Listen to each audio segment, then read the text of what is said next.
আমার দীর্ঘদিনের এই অভিজ্ঞতা থেকেই বলছি, কখনোই একদমই নেবেন না, বিশেষ করে লং ট্রান্সপোর্টেশনের ছাগল। এই বর্ষাকালটা চলে যাক বা বাড়ির আশপাশ থেকে ফার্ম থেকে ছাগল তুলবেন বা কোনো ফার্ম থেকে ছাগল কিনবেন, কিন্তু কোনো ট্রান্সপোর্টেশনের ছাগল, বিশেষ করে লং ট্রান্সপোর্টেশনের ছাগল কিনবেন না। তার প্রমাণ হিসাবে আমি একটা ভিডিও আপনাদের সামনে দেখানোর চেষ্টা করছি, সেটা আপনারা দেখতেই পাবেন, যে স্কিপ না করে সম্পূর্ণ দেখার চেষ্টা করবেন। নমস্কার আমার প্রিয় ছাগল খামারি ভাই বন্ধুরা, অনেক দিনের পরে একটা ভিডিও করছি। ভিডিওটা যদি ভালো লেগে থাকে লাইক শেয়ার কমেন্ট করবেন। আর যারা এই ভিডিও নতুন দেখছেন বা যারা আমার চ্যানেল সাবস্ক্রাইব করে রাখেননি তারা সাবস্ক্রাইব করে রাখবেন। অবশ্যই ভালো ভালো ভিডিও আসবে, অনেক কিছু শেখার আছে, আমাদের অনেক কিছু জানার আছে। ছাগল পালন এত হালকা জিনিস না, এত হালকা করে নেওয়া আমাদের উচিত না। ছাগল পালন কোনো মতেই হালকা জিনিস না। ছাগল পালনে প্রফিট করতে গেলে ধৈর্য ধরতে হবে, সময় দিতে হবে, পরিশ্রম করতে হবে।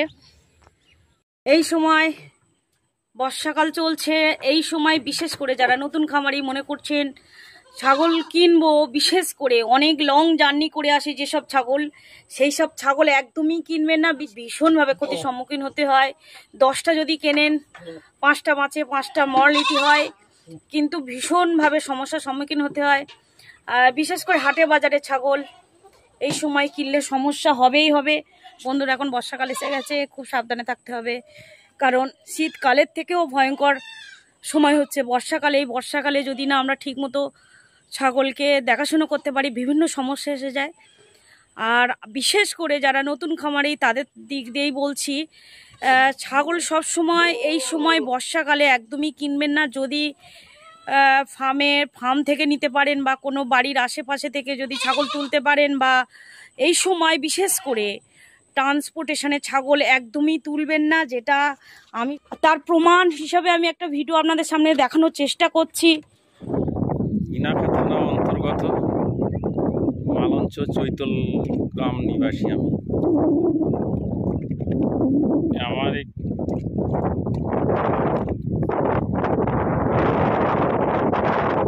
ছাগল ফার্মের খামার আছে।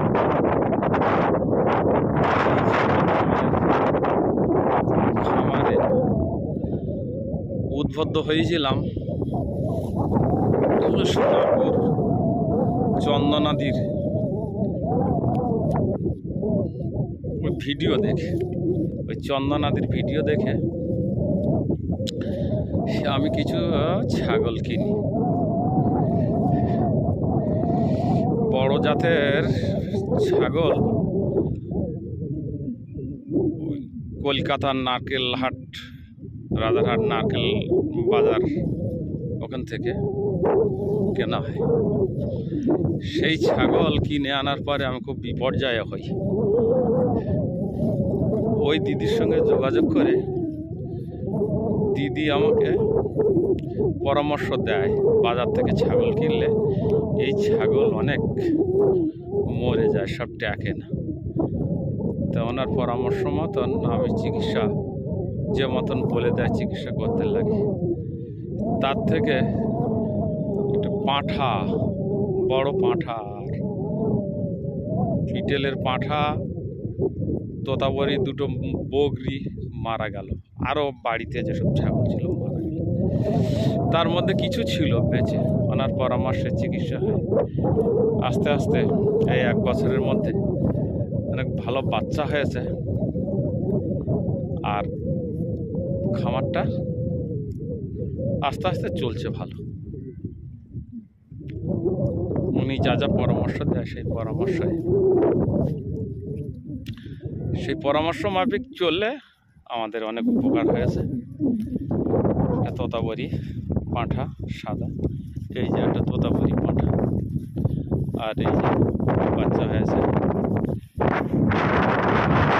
এই যে ওর সঙ্গে এই যে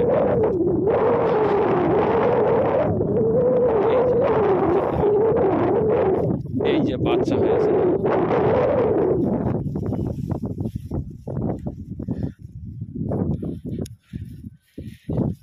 এটা হচ্ছে ক্রোজের ক্রোজ।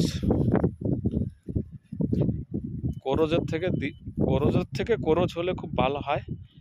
এ বাচ্চার বয়স 1 সপ্তাহ।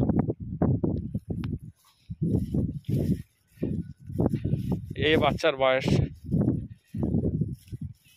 4-5 দিন।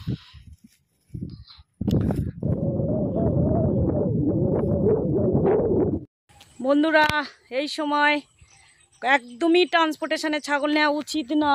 বিশেষ করে অনেক লং জার্নি করে আসে, সে হাটে বাজারে যারা ছাগল সেল করে তারা যে একদম খারাপ ছাগল তুলে নিয়েছে হাটে সেল করে তা নয়, কিন্তু আমাদের অনেক কিছু জানার আছে। ছাগল পালন এত হালকা জিনিস না, এত হালকা করে নেওয়া আমাদের উচিত না। ছাগল পালন কোনো মতেই হালকা জিনিস না। ছাগল পালনে প্রফিট করতে গেলে ধৈর্য ধরতে হবে, সময় দিতে হবে, পরিশ্রম করতে হবে। থ্যাংক ইউ, ধন্যবাদ। যদি ভিডিওটা ভালো লেগে থাকে লাইক শেয়ার কমেন্ট করবেন। আর এই রকম ভিডিও পেতে যারা নতুন দেখছেন চ্যানেলটিকে সাবস্ক্রাইব করে পাশে থাকবেন। আবার নেক্সট ভিডিও দেখা হবে।